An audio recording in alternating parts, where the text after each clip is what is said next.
Hello, everybody. I'm Sean Reynolds from Sportsnet, about to be joined by Ken Weeb from the Winnipeg Free Press. Together, we are Kenny and Renny. This is the Kenny and Renny post-game show after a comeback win by the Winnipeg Jets over the Minnesota Wild in this game. And as I hop in to my 2007 Toyota Yaris to start the show off with our Jim Pattison Toyota on Region opening drive, sometimes I like to get into my car in behind the scenes, and I think I just like to nerd out sometimes. And you know what that game's got me thinking of? That game's got me thinking of deoxyribonucleic acid. And how does a blockhead like Renny know that term? Well, Renny's dad was a biology teacher. So I grew up getting incessant, nonstop biology lessons from my dad at the dinner table, but just every chance he could. Everything was a teaching opportunity, right? And deoxyribonucleic acid is DNA, for those who don't know or are looking for the short form of that. And DNA is a fascinating thing. My dad, that aforementioned father of mine, the biology teacher, my dad, if you ever met him, I don't know, I can't remember if Ken had the opportunity to meet my dad. He passed away a little over a decade ago. Dad, you would never guess in a million years, was my dad. There's some people on the show here, like Gift Guy's lovely sweetheart, who knew my dad well. My dad had dark skin, the brownest of eyes, black curly hair that if he grew it out, grew into this giant afro. And why do I think of DNA? Well, because my dad always used to tell me my dad was swarthy. That's how people described him, as being swarthy, dark. He looked like a pirate almost. Like, he'd have a couple earrings and wear a bandana and carry a dagger around in his mouth. And he used to say to me sometimes, "Boy, you look like you got the milkman's eyes," he used to say. I love that line. The funny thing about DNA is at some points it creeps through, whether or not it's like there in your face all the time, it creeps through. And there's a couple things that I most definitely share with my dad, and that's this. If you see, my head is shaped like a shoebox. It's just a perfect square rectangle that you could fit a set of size 12 shoes in there if you really wanted to. And I've got these bow legs that look like I've been riding a horse for about 5 years straight. And my old man, Chucky, as they used to call him, had the bowest of bow legs. And those were the telltale signs that I was Chucky's, because DNA often doesn't lie. And I get thinking about deoxyribonucleic acid and DNA and what gets carried on, because when I think about this Winnipeg Jets team, I've talked about DNA lots. And the one thing that I thought was absolutely fascinating about the Rick Bowness era of the Winnipeg Jets was it feels like he literally did a 180 with this team and changed its DNA in a lot of ways into something that it was the opposite of what their DNA had been. Rick Bowness did to the Winnipeg Jets what DNA seemed to do with my dad and I: turned dark skin into lighter skin, black hair into blonde hair, brown eyes into blue eyes, and he kind of turned everything around there. But DNA is always there. And you remember so many shows from early in the Kenny and Renny years where I would kind of rip the Jets for, opportunistic scoring that was getting them out of jams that they created for themselves. And I'm looking at this game here tonight, and this feels like one of these old school Winnipeg Jets DNAs creeping through here. A game that, I watch it and I see that the Minnesota Wild carry so much of the play in that game. The Jets, though, after the start that Minnesota has, suddenly boom, boom, 2-0. And all of a sudden they're up in that game. And then nothing really turns around inexorably. The Minnesota Wild grind their way back into the game. 2-1, 2-2, 3-2. Now they're up. And then there's just one mistake made by the Minnesota Wild on that play that ends up being the tying goal in the game. I don't know why it happened. It seems so strange to me, but one of the Minnesota Wild players seemed to have come from way behind the play and kamikazed after the puck carrier and blew right past them. And then the Winnipeg Jets were suddenly on a 3-on-2, and they used that opportunity, that opportunism to put it into the back of the net. And then you get into one of those other DNA things that's existed, from the Paul Maurice years, the comeback kind of style of play that they're able to pull off. And of course, that overtime kind of dominance, just the way that they seem to know how to play with the puck better than the other team. It's just not fair, especially that top trio of Mark Scheifele, Kyle Connor, and Josh Morrissey. But this is a game that I see a team that is right now struggling to be, and it's funny, I say struggling, for a team that is 7-3, one of the top teams in the league right now, 7-3. And yet, if I take a look at the expected goals for, and listen, we know how certain people feel about this, and a lot of people do, but it's kind of hard to argue that the expected goals for where the Winnipeg Jets sit right now is at 29th in the league. 4th last in the NHL, ahead of only the Seattle Kraken, the San Jose Sharks, and the Philadelphia Flyers. Now, keep in mind, the Seattle Kraken, a team doing very well, dead last in the league, finding a way around that. The Winnipeg Jets aren't doing a lot to create the impression that they are an extremely solid 5-on-5 team, which is usually a bit of an Achilles heel.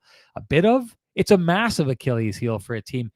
And yet, they find ways to get out of it. Tonight, for me, it's their opportunistic scoring that gets them out of it. It's the 3-on-3. I just don't think many teams roll with them. But I watched this game, and this game is this is not the way, what we're seeing here from the Winnipeg Jets. And I mean, I'll say this, the Renny of the past would have kind of tied into the Winnipeg Jets for a game like this. And it's not because they're 7-3 in their first 10 games. The Winnipeg Jets teams that Renny used to rip for that were really, really good teams. But what I saw with them was a pattern that would just persist and persist and persist, and they never seemed to move on from it. They would stick with it, and that would take them to the playoffs, and that game never held up in the playoffs, and they were gone, right? To me, I saw a problem that wasn't being solved, that was hidden by their record, but wasn't getting solved.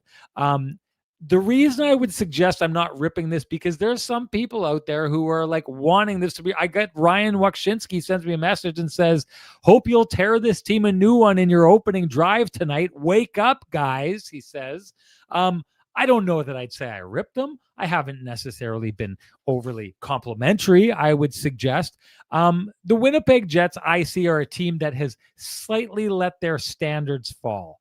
And when they do that, if they continue on that path, if the Winnipeg Jets continue playing hockey like this, I don't like their chances of the things that they're doing, right? But right now they get away with it because they're opportunistic, because there's still enough of a semblance of that, kind of shut down system that they're playing that they can get away with it. But that, to me, is the key word. The Winnipeg Jets, they're getting away with it. Okay, I thought they got away with it against the Calgary Flames a couple times this week. They got away with it tonight. They didn't get away with it in the last game, or the game, that was sandwiched between the two Calgary games against the Seattle Kraken. They're getting away with it right now. The reason why I'm not sounding the alarm, breaking the glass with the hammer, is I just think this is a team that's letting its standards slide. And doing so because they're getting away with it, also because it's early in the season, also because they saw that going and jumping out to a 14-1 start last season got them into the playoffs and got them into a really good spot, and it also almost had them eliminated in the first round. The Jets, I think, realized that you can't win the cup in October, but you can lose it. Well, they're not losing the cup in October. They're 7-3 right now, folks. But they look to me like a team that very much realizes you can't win it in October. So what I see here right now is a team that's getting away with it. This is not the way. But I would say this: if the Jets start making a pattern of playing hockey like this, I need to see a higher standard from the Winnipeg Jets before I have any kind of belief that there's a future for this team that extends deep into the playoffs this upcoming year. That is your Jim Pattison Toyota on Regent opening drive, ladies and gentlemen. And boy, oh boy, time is running short, because this month This month that is about to end is the Toyota Get In and Go event. It is on now at Jim Pattison Toyota on Regent. You can finance the 2025 Tacoma truck from 5.89% with up to a 1% loyalty rate reduction and a $1,500 accessory credit. But hurry, the offer ends October 31st. Visit Jim Pattison Toyota on Regent for a test drive today, folks. All right, enough blathering out of this bag of hot air. Time to bring in the man with the best music in the business, folks. Here comes Kenny.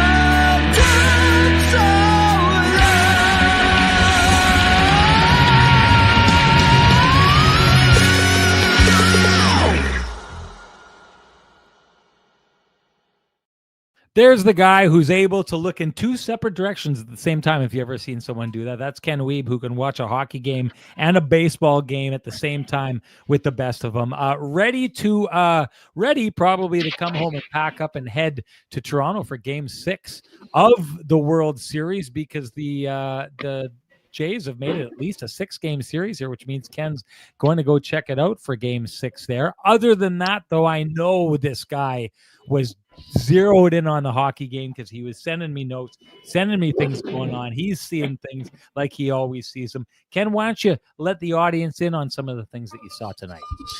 Yeah, first and foremost, my stream wasn't working, so I was just listening to the Blue Jays game and watching my full attention on the hockey game. So no concerns there.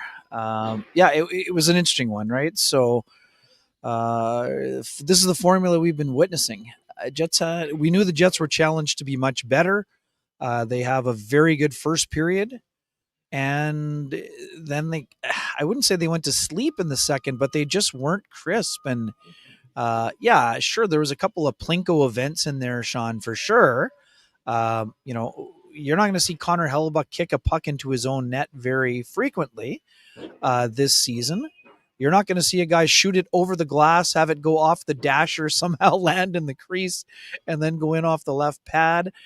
We had a nearly challenged strange goal around the crease. Again, somehow Connor Hellebuyck got spun around like a top and was facing the inside of his net. And Scott O'Neill talked about it after the game, Sean. I mean, they were looking at all kinds of things. They thought it might have been a high stick. There's one angle. I know you were watching. On the one angle, it kind of looks like Boldy pushes Hellebuyck's pad, but he's going for the puck. So I didn't see enough to challenge. Scott O'Neill said it was very close, but in their allotted time, they just could not find enough evidence to challenge in that scenario. And at the end of the day, Sean, the puck was loose. And the Jets just didn't check the stick of Kirill Kaprizov. So, that was kind of again, I understand there's a lot of stuff going on around the net, but that's kind of an easily cleanable or cleaning up miscue. Again, it looked like to me. And then on the third one, that's the full Plinko. That's a shot by Faber on the power play. It goes off Johansson. It might have hit Hartman. It goes off the shin pad of Luke Schenn.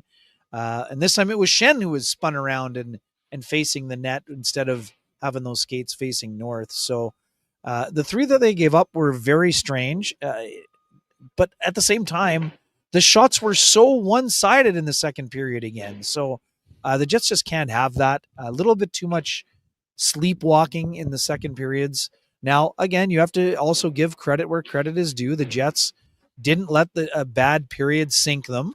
And even after giving up that power play goal early in the third, they get a goal from, Sean, quite frankly, a line that needed to do more. Yeah. We talked about Gus Nyquist needing to get going. And hey, it's not pretty, Sean. He fans on the shot. The second one kind of gets blocked. But instead of, quitting on the play, he sticks with it and forces the puck to go forward and onto the stick of Nino Niederreiter. Sean, what have we been saying about Niederreiter? When he gets to his office, around the blue paint, things happen for Niederreiter and his line mates. So I applaud the diligence of Gus Nyquist. And I also applaud Nyquist for his honesty this morning, Sean, when I was speaking with him, about said slump and the adjustment and, what was different when you had, the crazy start and playing with Ryan O'Reilly and Philip Forsberg. And, he didn't have a great answer other than sometimes you just click with people and sometimes you don't. But he did, admit openly that he was squeezed. You get to game 10 and you haven't scored. You're squeezing the stick a bit, especially when you only had 2 goals in 22 games at the Wild and none in the playoffs. So, that's a long stretch of not scoring a lot. So anyways, you have to give guys credit when they power through and push through the tough times. And that's what he did. And, you talked about it. I mean, I love the science project. I did not have, I might have DNA on my bingo card, but I didn't have the full usage of DNA. I'm not even going to deoxyribonucleic acid, which indeed, like a 6-year-old Sean Reynolds had pounded into his head. Deoxyribonucleic acid, Dad. Yeah, I love it. I love it. Well, it sounds like I could have used a science experiment or two from your great father, who I did not have the pleasure of meeting. But just wild game overall. There are moments in this game where the Jets begin to look like themselves. 3-on-3 is another great example. Jets are looking like themselves when all 3 of Mark Scheifele, Josh Morrissey, and Kyle Connor touch the puck. And Sean, when Kyle Connor walks in at the top of the circle, it's game over. It's just game over. That's the way it goes. I think Gustafsson must have been looking top bunk. And when Kyle Connor sees that, and classic Kyle Connor, I saw a little opening on the side. He just whistled it. Basically, it looked like it was along the ice, right? I mean, unless my viewpoint from the press box wasn't good enough, he just whips it along the ice, and it's past Gustafsson before he can react. So, I mean, this is just wild stuff, Sean. 61 game winners for Kyle Connor. 61. It's an absurd number. And again, it reinforces what we've been talking about for almost a year from now. I understand Mike Sullivan and John Tortorella didn't love the start for Kyle Connor, and I understand. He did not have a great start in the Four Nations faceoff, but when you have someone who constantly scores in big moments, you can't send him up to the press box. I'm sorry. That was a massive, massive, massive blunder by Team USA. And, maybe they'll get a chance to atone for it in Milan, Cortino, where you're going to be. But man, Kyle Connor with the puck in his stick in overtime, there's a bit of poetry when those 3 go out together. And hey, sometimes they don't score, but man, there's a lot of times where they can make things, look pretty special out on the ice. And again, so interesting game all around. And as you always say, Sean, there's no 3-on-3 in the playoffs, but it certainly is something that can help them get to the playoffs. We've seen the Jets in a lot of 4-on-4 scenarios in the last few games here. Man, they're still pretty potent in that scenario as well. But right now, the 5-on-5 play is not good enough. It's an area that we know the Jets are going to attack. They're at game 10. They're 7-3, as you mentioned, really strong in terms of record and points, but they need to raise their level. I agree with you. I think there has been a slight erosion of the standard, but what I notice also is that the players have a recognition of said erosion, and they're going to tackle that erosion and build that back up over the next little bit here, because they know they can't afford to be sleepwalking. I mean, we hear it about the Oilers and Panthers. Hey, if you've made back-to-back Cup finals, sleepwalk all you want for the first 20 to 40 games. But until you get yourself into that position, I understand not having pedal down for 82. That's totally understandable. But the Jets got to be better in a lot of areas. They know it. And I like the fact, again, you talked about eras and DNA and Rick Bowness. There was a time when, you don't want to criticize wins and, you want to accentuate the positive, and that's fine too. But the fact that the Jets have identified the fact that they have not been at their standard, that to me would be encouraging, because that without that recognition, then you have a big problem, right? I mean, that to me is where the issue is. You need to admit there's a problem before you can solve the problem. Totally, before you go out to attack the problem. Yeah. And again, we're going to get into the rest after I step back from the buffet, but lots of commentary on the suit today, buddy. A lot of people in this. I know this is one of your favorites too, but yeah, no, it's I forgot to mention it before. I'll be honest, I was a little jealous. I don't like all the attention you're getting for having all the good suits all the time, but I can't ignore it any longer because the chat room won't let us. Of course, you look amazing, Ken, because you went on down to Vittorio Rossi on Corden Avenue and had Frankie and the boys take care of you. So if you want people pointing out how good you look, and I want that in my life. It's been too long since it's happened, so maybe I need to step up my game and get on back down to Vittorio Rossi on Corden Avenue, walk and loudly proclaim that Kenny and Renny sent me, ask for Frankie and the boys to do me up right, and they'll do exactly that. And just quickly here, I've told you this one before, like this was Dustin Byfuglien didn't say a whole lot in casual conversation, but I've told the story before, but for some of the folks who may have missed it, this was one where Dustin Byfuglien stopped in the middle of the room in Chicago at the United Center on his way out. He's like, "Whoa, like that suit! Like it's a Buff style suit." And this is I always think of the big fella when I wear this one, and there'll be a time when and we'll look forward to a time when Dustin Byfuglien, his career is recognized with the farewell the fans never got by the Winnipeg Jets. I don't know when that will be, but I know it will be something eventually that a lot of people look forward to, I'm sure. The big eventually. And he's he'll only do it if he doesn't have to speak to the media. Yeah, exactly. Exactly.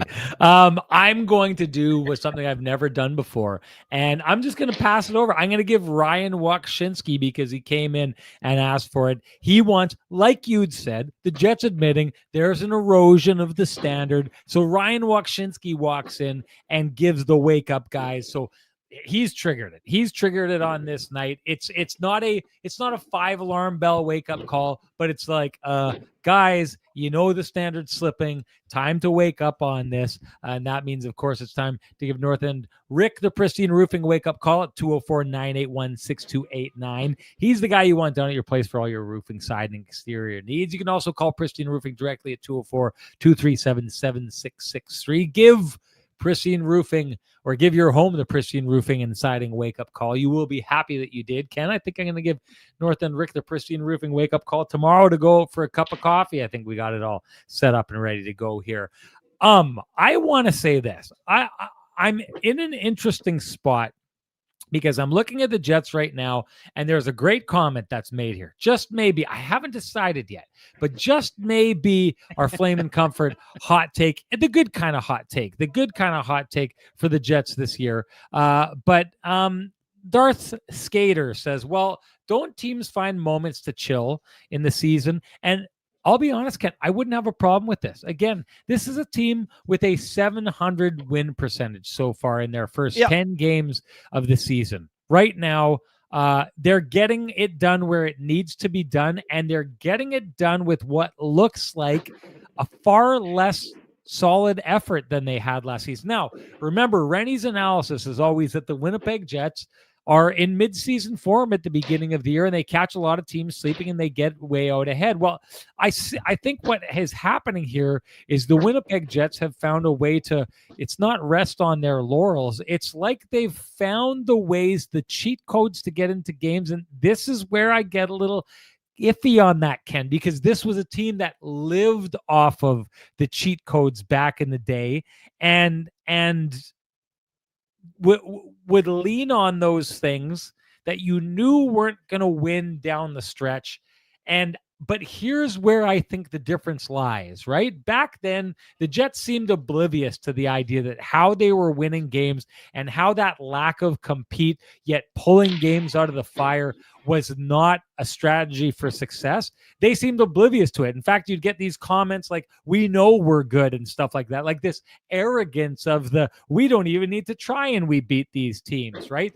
To your point, what we're seeing from the Winnipeg Jets is a team that knows that this isn't the way. So they've got enough in there to find these wins. They're a mature enough team to be able to say, okay, let's put the gas pedal on right now. We need to get back in this game. Okay, we've tied up. Now we get to overtime. We know we're really good in overtime. And honestly, Ken, I have to talk about it. This was a clinic they put on against the Minnesota Wild's top players in overtime here to come out on top of this. I mean, Kirill Kaprizov, the highest paid player in the league, looked like the fourth best player on the ice in that overtime to me. We'll get into that a little bit more. Maybe the important thing here is that the Winnipeg Jets are finding a way to get points with minimal effort, but the best part about it is they don't look like they're in love with the idea that they're getting by with minimal effort. They're kind of like, yeah, it's not very good. We're not really doing what we should be doing. There's an erosion of the standards, and we know we're getting by, and we like the fact that we're getting by, and we're getting by with a 700 win percentage or points percentage right now. But we know that there's more that we need to give. We know there's a place that we need to get to. I like that. I like that recognition.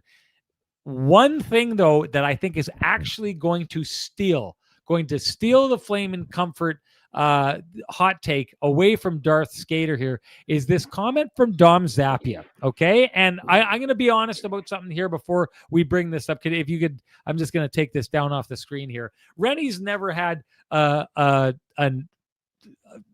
novel thought in his entire life. Everything I do, I just steal from other people. I listen to Ken say things. I bring it in the show. I say it before he does. That's why I do the Toyota opening drive, is I get to go first. So I mine him for all of these great ideas, and then I spit him out and I try and leave him with nothing. He always has something, but that's what I try to do. Jay Bell, former sports writer, I was chatting with him, texting with him. He brought up concerns about the Jets' speed. And now I've got this comment here from Dom Zappia, who says the Jets, they're slower this year at times. It shows in the neutral zone. And I got to say, I think that this is the Flame and Comfort hot take, because this is my one concern. I'm not concerned that the Winnipeg Jets are going to fall in love with a style of game where their opportunistic scoring gets them by and all these different kind of things. And we don't need to try our hardest to win games. That I was majorly concerned about the old Winnipeg Jets, the 19, 20, 21 Winnipeg Jets.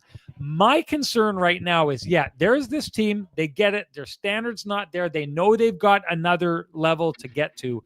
But I would say this, without seeing the Jets operating at their top level, I have to ask the question, and I ask it to you. They add Shen, they add Nyquist, they add Jonathan Toews, they add Pearson, a player who's over 30. They've gotten older. They're the oldest team in the league. The one concern you have to have about older teams is, wait a minute, we would typically think that the older a team gets, the slower they may get.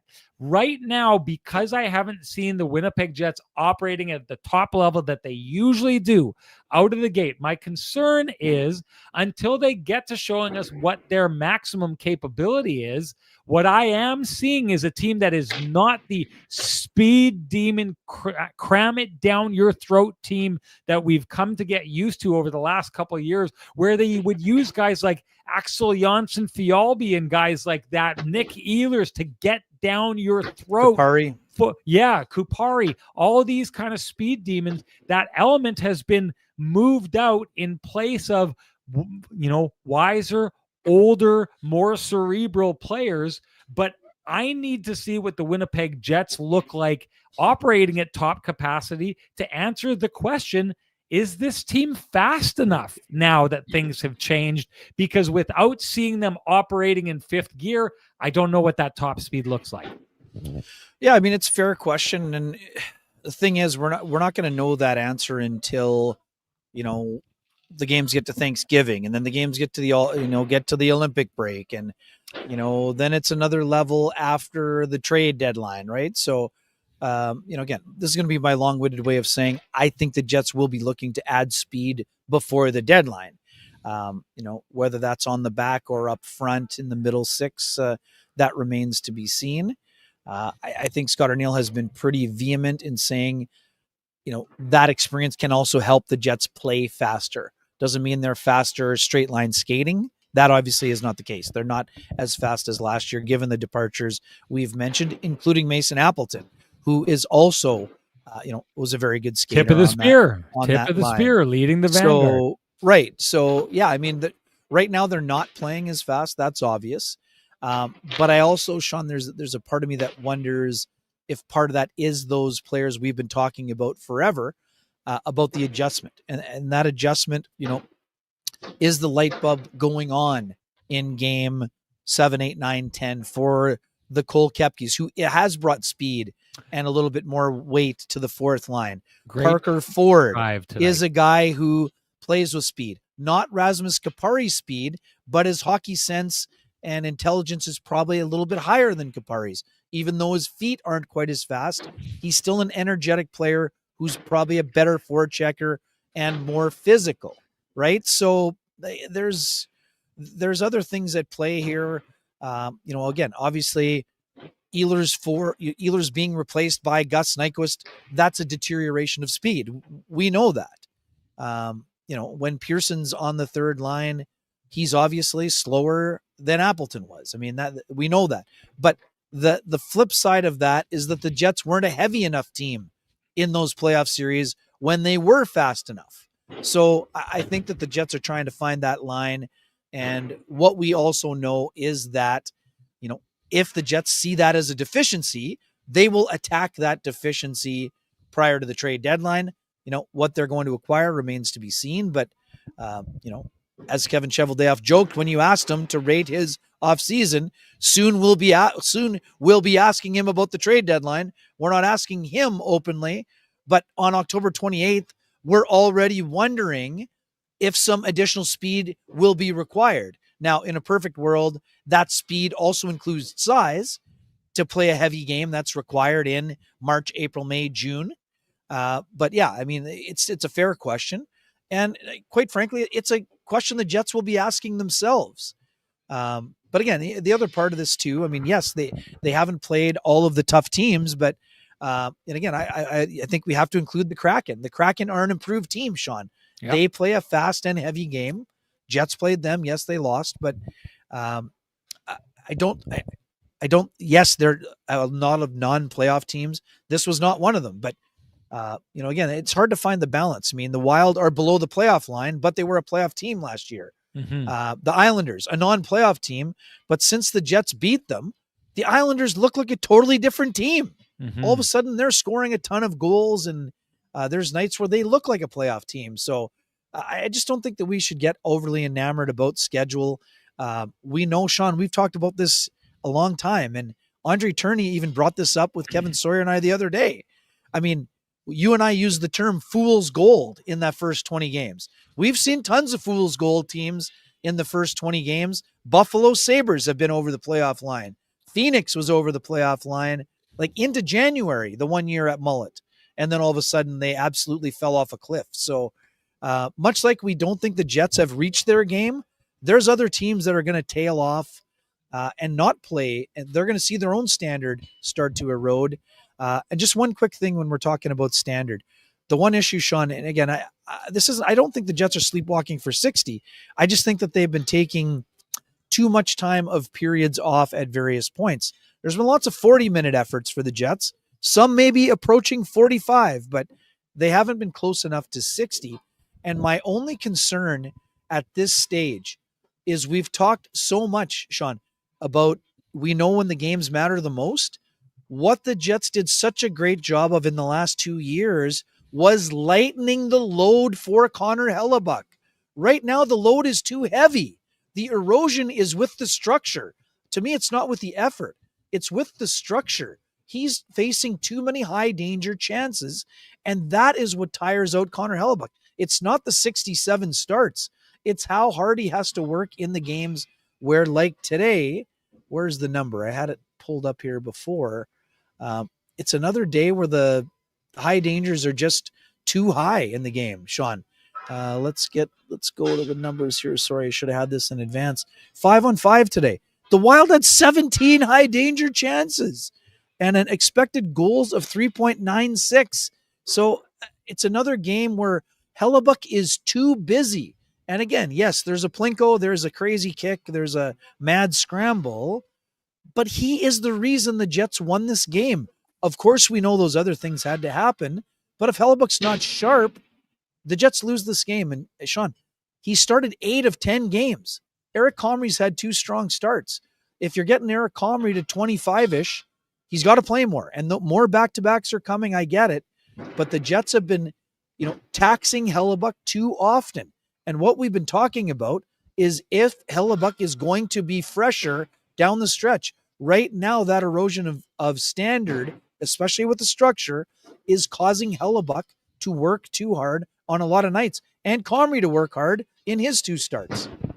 Either way, I think that was a good way into a good conversation, that take by Dom Zappia, which of course has earned him the Flame and Comfort hot take, brought to you by Flame and Comfort, Manitoba's premier supplier of fireplaces, wood stoves, inserts, and everything hearth related. After 50 years heating up your world, Flame and Comfort has moved to 1465 St. James Street. You will find, when you get down there, it is one of the most impressive showrooms you will find anywhere in Western Canada.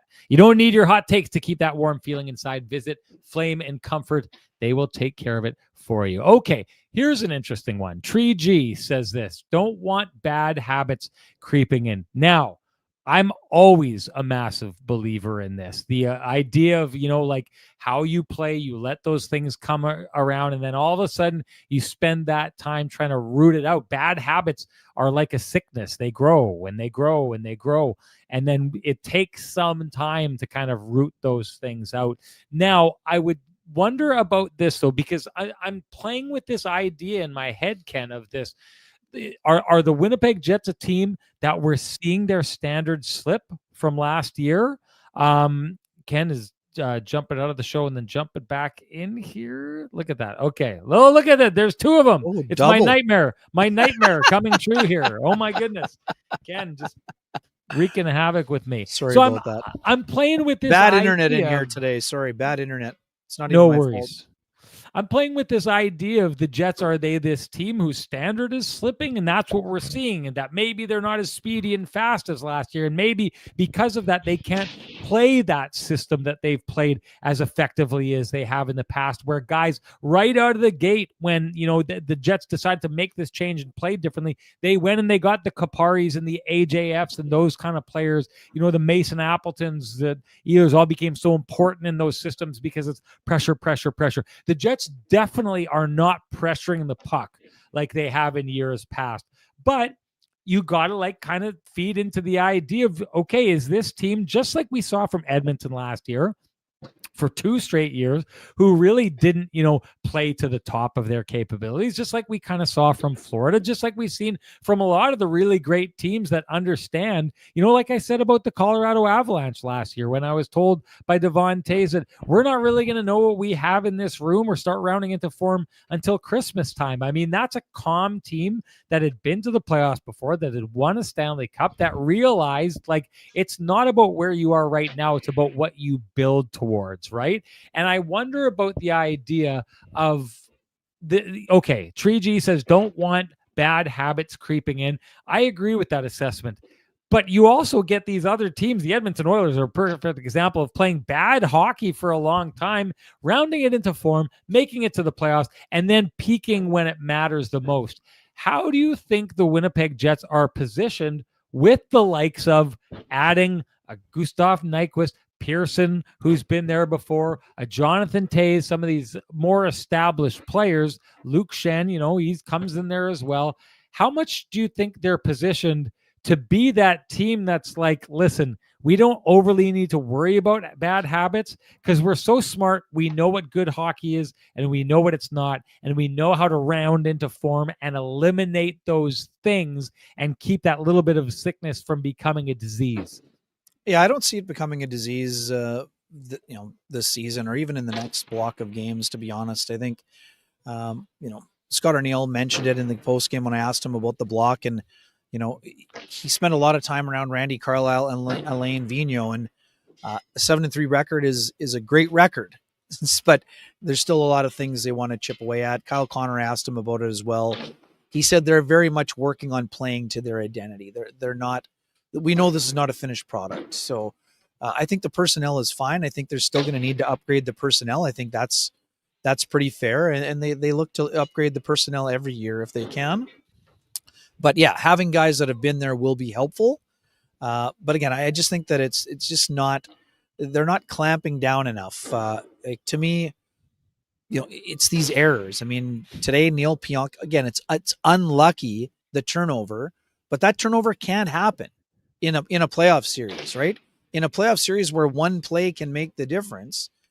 I know he obviously didn't want to do it and he fanned on it. Maybe even the ice was bad, but like, that's a controllable puck that he's got to move D to D. That can't get intercepted and lead to a goal, even though it took a wild bounce for it to still, end up in the back of the net. And to me, Sean, it's not just the newcomers. It would be simple if we just said, oh yeah, the new guys are still adapting. Well, it's veteran players that are making the mistakes here as well, right? So that to me is the part that needs to be cleaned up. And Kyle said it too. I mean, it's line changes. It's, simple plays.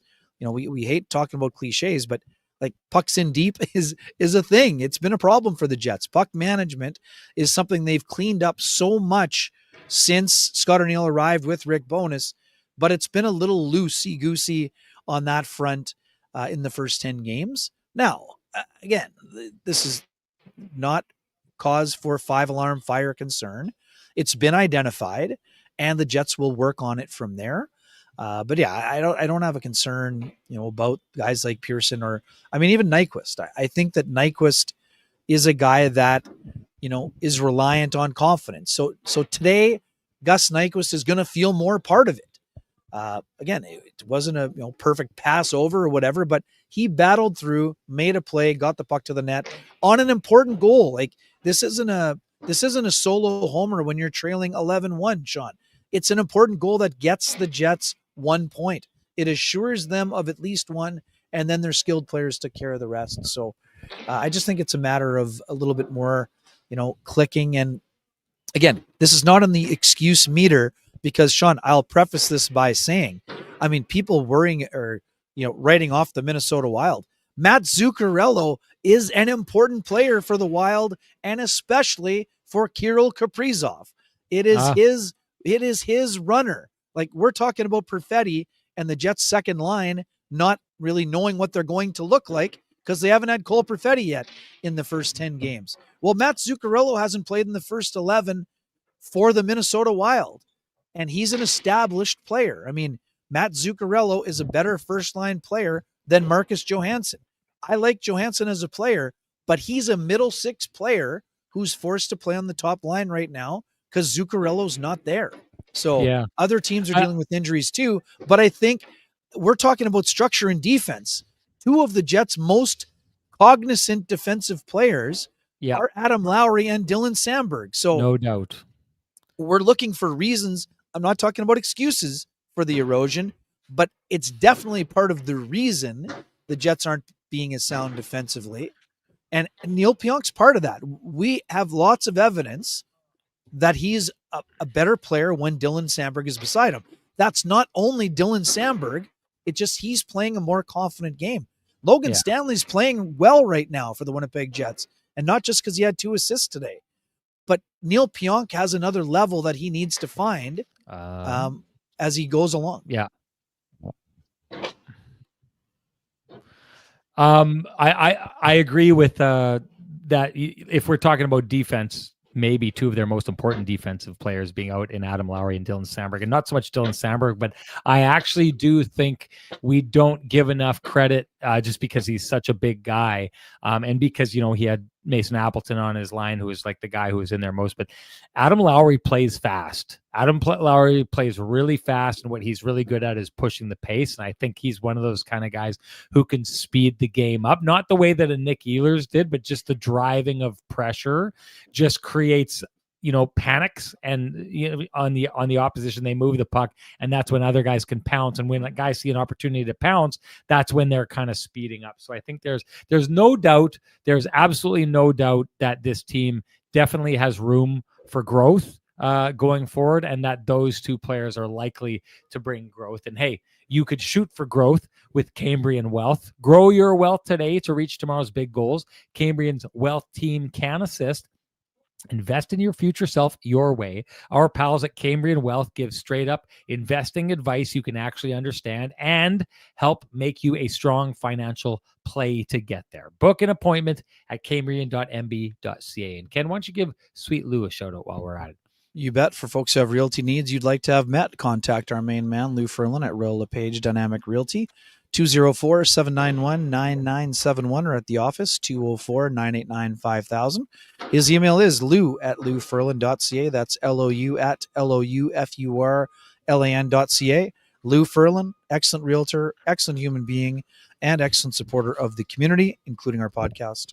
Okay, I've made it clear in the past that like it is with reffing, like someone had come in and asked, hey, can we talk about the reffing? And I was like, I hate talking about the reffing because what it is every fan thinks that the refs are jobbing their team, and that's what it turns into, that, oh, the other team never got a bad call, but we always get bad. It kind of reminds me, Ken, you were just bringing it up about how, fans are always like, yeah, but we're missing these players, and they entirely discount the injury troubles that the other teams are having. Or even tonight, a night where the opposition is getting lucky bounces, and that's all we hear about in here is the lucky bounces, and that's the game. Against the team, the Winnipeg Jets, who we have cataloged over and over again, gets lucky bounces like they're popping Pez, including getting to the second round last year off of at least one, if not a couple of lucky bounces. The one thing like reffing that I get into, or that I don't like getting into, is 3-on-3. I usually kind of ignore it a little bit. And the reason why, now listen, if the Winnipeg Jets were a team that for years were, let's say, in a position like the Ottawa Senators last year, hadn't made the playoffs for a really long time, and they're just trying to get over that line, I would talk about 3-on-3 all the time. Why? Because points are so important for teams that are just trying to get above that playoff line, that you have to invest a lot in the playoffs because they need that to get there. The Jets, I just see as a team in a different stratosphere. I'm very confident they're going to the playoffs. So for me, 3-on-3 is less of a big deal. They're a better team, which makes 3-on-3 less of a big deal because I feel like they're going to the playoffs, and then I can't sink too much into their success being 3-on-3 overtime, which they're dominant, because that disappears when it matters the most. What we're talking about right now, and what it came down to it last year, the year before that, maybe even the year before that, that for the Winnipeg Jets is about their game transferring to the playoffs, and 3-on-3 disappears in the playoffs. It doesn't mean anything anymore. That said, I kind of want to talk about it tonight because the one thing that I would say that I give the Winnipeg Jets a lot of credit at when it comes to 3-on-3 is the details. And I thought tonight was a perfect example of that, right? So the Minnesota Wild win the opening faceoff. They take it back. They get the puck behind their net. And the Jets just make it a hassle at 3-on-3 with wide open ice, whereas most other teams would kind of sit back and set up and kind of try and create a wedge and wait for you to come down. The Jets are hassling in you, and they don't even want to let you out from behind your own net, right? It takes really solid positioning and a commitment to being ready to like bust your ass at a moment's notice to get back into the right spot in order to pressure people the way the Winnipeg Jets do at 3-on-3. But beyond that, and now let's skip to the ending and the Jets' ability to get guys open. Like, it's a really great move. Josh Morrissey comes up with the puck, brings it over to one side of the ice, right? It's the old, like, I'm not going to let you stand and set up somewhere. I'm going to pull you over in this direction. And what he does is he cuts across the ice, pulls the triangle that's in the middle of the ice over, gives it to Mark Scheifele, and then he cuts across that triangle. And what he does is the two players that are closest to the net, the first guy thinks he has them. That guy is supposed to be jumping up and going out onto Kyle Connor. But because he cuts across in front of him, that guy thinks that he's got Josh Morrissey. But then Josh Morrissey keeps going out of his zone and cuts across the next defenseman. And that defenseman needs to commit to him. Otherwise, he's going to go find a spot, get a pass across, and hit it into the wide open net. That confusion for a second there leaves two players thinking that Josh Morrissey is their guy, which gives Kyle Connor all kinds of time, and that's all he needs. Boom, it's in the back of the net.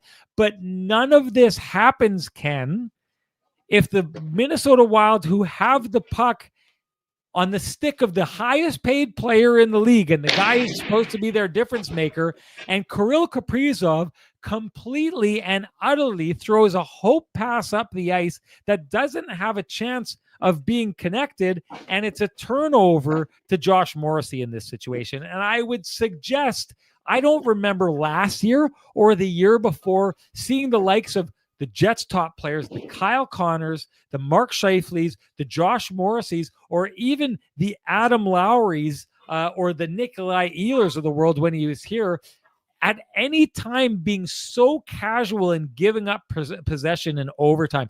The Jets, the one thing that makes them good at 3-on-3 that I maybe shouldn't be saying, crumple up a 3-on-3 and throw it out because it doesn't matter once you get to the playoffs, is the commitment it takes to play positionally and the details that you need to have and execute to be as consistent as the Jets are in the playoffs. It's the reason why on this night, and I said at the beginning of the show, Kirill Kaprizov, the highest paid player in the league, Kyle Connor, the guy who scores and takes $5 million a year less than that guy, are leaps and bounds better than Kirill Kaprizov in the overtime. And it's the reason the Winnipeg Jets walk away with 2 points. Yeah, no doubt. And again, those guys are clutch. And Kaprizov, again, that the money only starts next year, but players are always trying to do more, and especially when a guy's not, doesn't have his liney with him. So I'm not excusing his behavior or play. Like Kaprizov wasn't impactful. He had a goal, Sean, but there have been tons of games that against the Jets where you feel like this puck is on his stick all the time, and he's dangerous almost every shift. I didn't think that he was. Tonight wasn't one of them. Oh no, tonight was not one of them. It felt a little Nazem Kadri-esque, how Nazem Kadri was and kind of it has been against the Jets specifically a little bit of an Achilles heel for the Calgary Flames. It felt Nazem Kadri-esque on the night to me for Kaprizov. Like in 22-17, he had 3 shots and 4 attempts and 1 giveaway. I just didn't find him to be particularly dangerous, and that means the Jets did a good job against him, I guess. So just one quick thing. I mean, we talk about receipts. I think there's a little bit of facetiousness from Swish here. I mean, the Jets are on pace to match last year's points. Well, no, they were 15-1 to start the year, and now they're 7-3. So that's inaccurate. I mean, I understand if you may have been joking. And no. What they're suggesting is maybe there's more than one way to skin a cat, and that at a 700 point percentage. Oh, sorry. If sure. they keep going like this, they're going to end up around where they ended up last year, as long as they keep up the point percentage. Wake up to me then. And then one more here. Mackie, the Florida Panthers weren't even in the top 5. The Florida Panthers were tied with the Jets for 4th overall when they won the first cup. That is in the top 5. So last year they were lower. That we know. They also had, they missed Matthew Tkachuk. They had a ton of injuries. They were missing Barkov. So yes, they dipped a bit, and being in the top 3 or 5 doesn't guarantee you a long run, but let's also not pretend that it doesn't matter at all either, because the first run came when they were tied in points with the Jets, 4th overall. Okay. It's time for us to make a move here. Before we do, it's time for me to do this, time to make this a Sean's Headband version of the Kenny and Renny show. No preamble. Let's just get to it.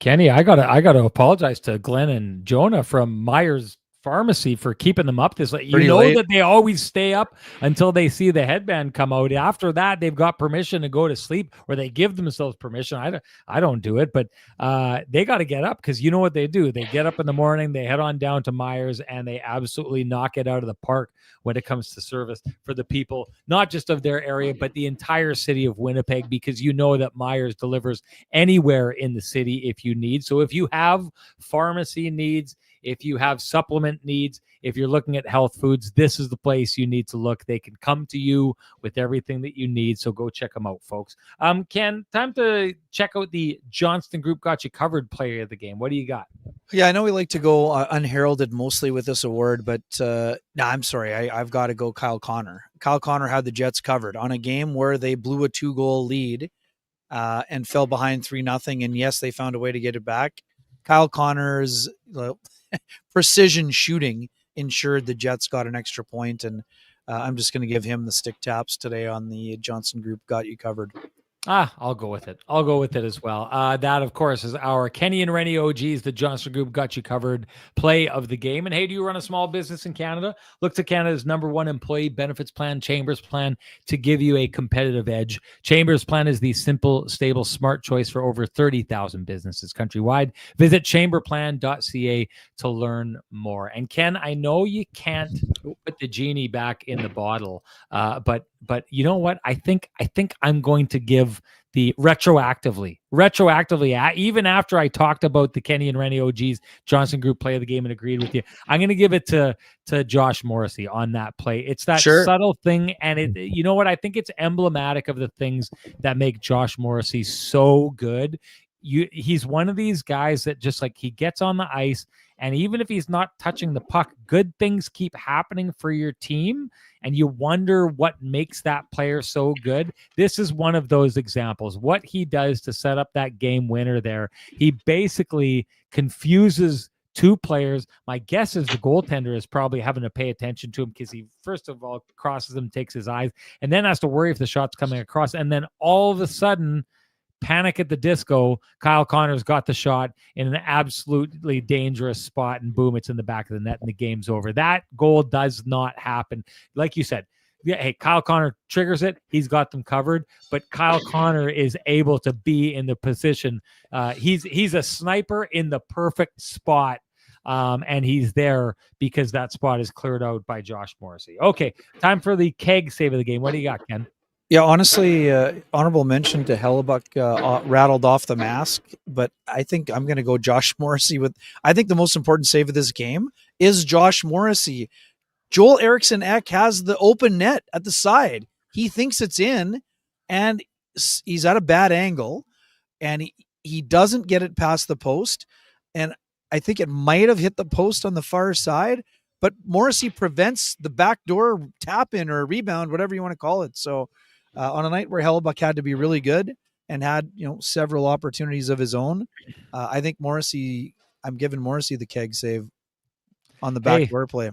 I'll agree with it just because I don't think we give enough credit to Josh Morrissey. As like I said, sometimes the subtleties are what makes him so brilliant.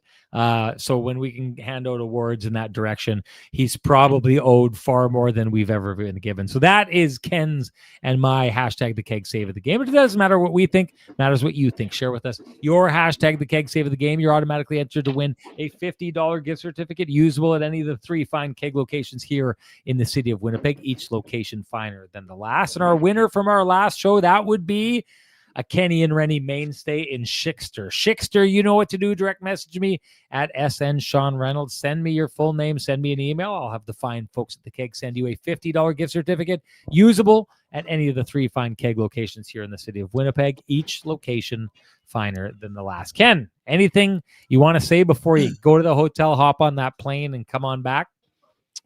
Well, just shouting out everyone who stayed up last night for those 18 innings, or the majority of them. I know you were one of them.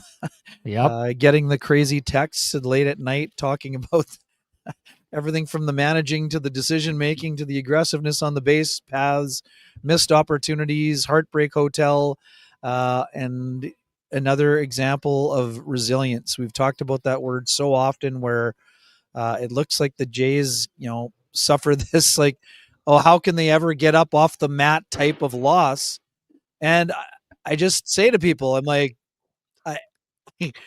this is them. They get kicked while they're down, and they're like the Undertaker at WrestleMania. They just keep getting up out of the coffin and finding a way to get the job done. Now, again, it's 2-2, and yes, the Jays should be up 3-1. They had a lead. on an otherworldly day from Shohei Ohtani. But they rocked Ohtani today, something that almost no one thought they could do. Series is tied.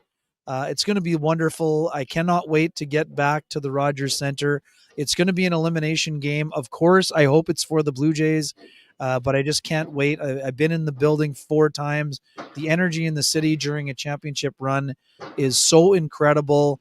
It's a sport that brings the nation together. I know not everyone is a Jays fan, but it is a unifying thing.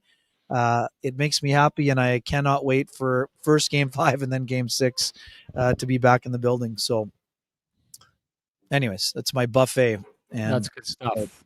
That's good stuff. I'm looking forward to that for you, Ken. And people should know Ken's record, impeccable in the building when he's at a Jays playoff game. So like I said, the Jays should be paying him to be there if they want the results that they keep getting when Ken's there. Hopefully you like the result of this show tonight. Well, we wanted to put a little show on for you. And, the science lesson, if you sat through it at the beginning, we'll open the next show dissecting a frog. That's what you do when you graduate to the next level of it. Other than that, if you did appreciate the conversation happening in this space, I would implore you to appreciate the contributions by our sponsors who fight to keep the conversation going in this space. For us, that's Jim Pattison Toyota on Region, Vittorio Rossi, Cambrian Credit Union, Pristine Roofing, Sweet Lou Furlan, Flame and Comfort, Myers Pharmacy, The Keg, and of course, the Kenny and Renny OGs in the Johnson Group. Thank you to them. Thank you to all of you. It's going to be an interesting game against Chicago.